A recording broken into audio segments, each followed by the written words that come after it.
This is very, very historic, and it is by far even more than what Ethiopia is consuming. But by the time it is ready, I know agriculture is being propelled in Ethiopia on a massive level. Nigeria signs to build a $2.5 billion fertilizer refinery in Ethiopia. Poverty is very complex. There is no one magic bullet. But for a country like Ethiopia and a continent like Africa, most problems are in the agricultural sector and it needs the most attention of all other sectors.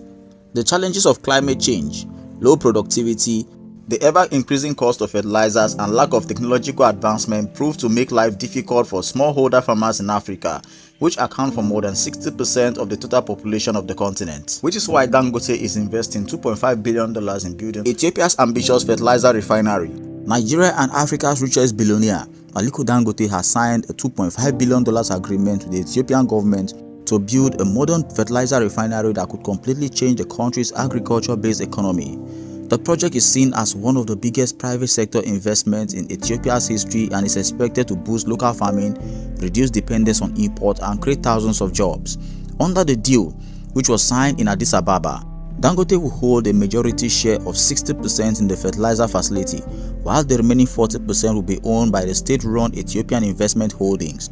The plant will cost an estimated $2.5 billion and will be built in Ethiopia's eastern Somali region, an area chosen for its access to energy resource and closeness to transport routes. Prime Minister Abiy Ahmed of Ethiopia described the agreement as a historic breakthrough for Ethiopia's food security goal. In his words, this project will create jobs locally, ensure a reliable fertilizer supply for our farmers who have long faced challenges, and mark a decisive step in our path to food sovereignty. His statement reflects the government's strong commitment to reducing food import and empowering local farmers with affordable input. According to the World Bank data, agriculture contributes more than one-third of Ethiopia's gross domestic product and provides jobs for about 70% of the population. Despite this, the country spends nearly $1 billion every year to import fertilizer. This dependence on import drains Ethiopia's foreign currency reserves and often leaves farmers exposed to delays, shortages, and high prices during critical planting seasons.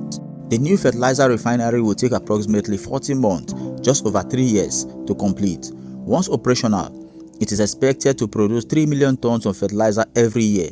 The refinery will be directly connected by pipeline to the Kalub and Halila natural gas field in Ethiopia's southeast, ensuring a steady supply of raw materials for fertilizer production. This pipeline link will also reduce the cost of importing gas and make the plant more competitive in the region. Ethiopian Investment Holdings stressed that the facility will sharply cut Ethiopia's dependence on foreign fertilizer imports. By producing fertilizer locally, the plant will provide